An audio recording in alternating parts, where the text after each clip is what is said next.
Hello everyone, आज हम देखेंगे क्लास 10 साइंस का जो लेटेस्ट सिलेबस आया है। टर्म 1 का सिलेबस इस वीडियो में हम डिस्कस करेंगे कि कौन से चैप्टर्स आ रहे हैं। एनसीईआरटी में डिटेल में मार्क करेंगे कि कौन से चैप्टर्स में से कौन से टॉपिक्स हटे हैं। तो डायरेक्टली स्टार्ट करते हैं। टर्म 1 हमारा 40 मार्क्स का है, टर्म 2 भी 40 मार्क्स का है और 10 मार्क्स का हमारा इंटरनल है, तो टोटल मिला के 100 हो गया। तो यूनिट 1 अगर हम देखें तो केमिस्ट्री के जो स्टार्टिंग के 3 चैप्टर्स है वो 16 मार्क्स के आ रहे हैं। जो बायोलॉजी का चैप्टर नंबर 6 लाइफ प्रोसेस है वो कंप्लीट एक चैप्टर 10 मार्क्स का आ रहा है, मतलब एक चैप्टर ही पूरा 10 मार्क्स का आ रहा है। और जो इधर फिजिक्स में चैप्टर 10 और 11 है लाइट और ह्यूमन आई, वो 14 मार्क्स का है। तो इधर देखो लाइफ प्रोसेस ही 10 मार्क्स का आ रहा है। अभी हम देखते हैं डिटेल में कि चैप्टर 1, चैप्टर 2, चैप्टर 3 से क्या क्या चीजें हटी हुई है। केमिकल रिएक्शन एंड इक्वेशन वाले में अगर हम देखें तो ये जो सारी चीज़ें तुम्हें दिख रही हैं ये चैप्टर के स्टार्टिंग से लेकर एंड तक है और सारी चीज़ें हैं। केमिकल इक्वेशन के बारे में है, balancing the chemical equation, implication of balance chemical equation, types of chemical reaction, acid basis salt की बात करते हैं।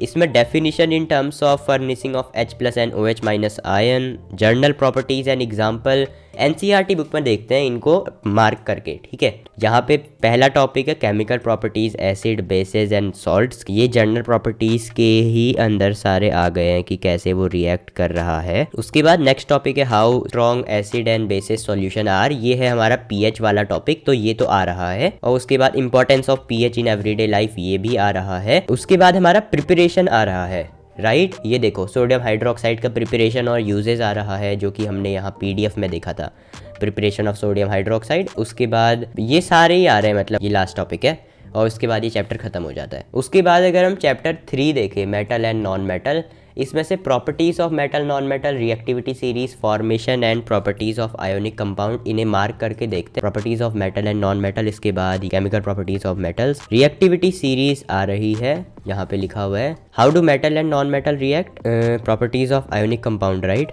यहाँ पे हमने देखा था formation and properties of ionic compound, right, ये भी आ रहा है। उसके बाद ये टॉपिक नहीं लिखा हुआ है अकरेंस ऑफ मेटल वाला, तो ये रिमूव्ड है। तो उसके बाद जो एंड वाला टॉपिक है हमारा ये एक्सट्रैक्टिंग मेटल वाला, तो जो एंडिंग वाले पार्ट है वो रिमूव्ड है। ये देखो प्रॉपर्टीज ऑफ आयोनिक कंपाउंड के बाद जो हम और चीज़ें देख रहे थे वो सब रिमूव्ड है।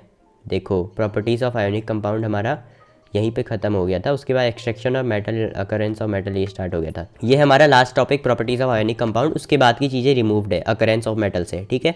ये हमारे पीडीएफ में रिटर्न है। और लाइफ प्रोसेस में सभी चीज़ें हैं यार, basic concept of nutrition, respiration, transportation, excretion in plant and animal, सारी चीज़ें हैं इसमें तो लाइफ प्रोसेस वाले में। और लाइट वाले चैप्टर की बात करें तो इसमें भी ऑलमोस्ट सारी चीज़ें हैं। हाँ, इसमें भी सारी चीज़ें हैं। ह्यूमन आई वाले में पिछली बार ह्यूमन आई को रिमूव कर दिया था, तो इस बार भी ह्यूमन आई नहीं है, बस कलरफुल वर्ड है। Refraction of light through a prism, dispersion of light, scattering of light, application in daily life, इसको देख लेते हैं। तो ये कौन सा है लाइफ प्रोसेस, इसमें तो सब कुछ आ रहा है।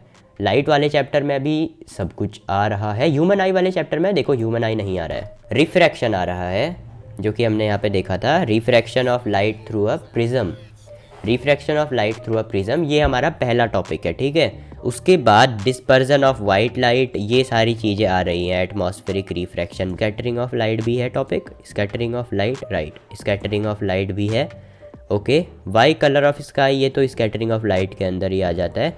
तो बेसिकली जो चैप्टर की स्टार्टिंग के पॉइंट्स थे ना ह्यूमन आई के बारे में, वो सारी चीज़ें रिमूव्ड है। टर्म 2 की बात अगली वीडियो में करेंगे, अभी टर्म 1 पे फोकस करो, एग्जाम नज़दीक है, ठीक है। इतना ही रखते हैं, शॉर्ट रखते हैं ना, दोनों की बात करेंगे तो फिर लंबी हो जाएगी वीडियो। इतना ही रखते हैं इस वाली वीडियो के लिए। मैथ्स और इंग्लिश और हिंदी सबका चेकआउट कर लेना, वीडियो बनी हुई है, डिस्क्रिप्शन में लिंक दे दूंगा। Thanks for watching.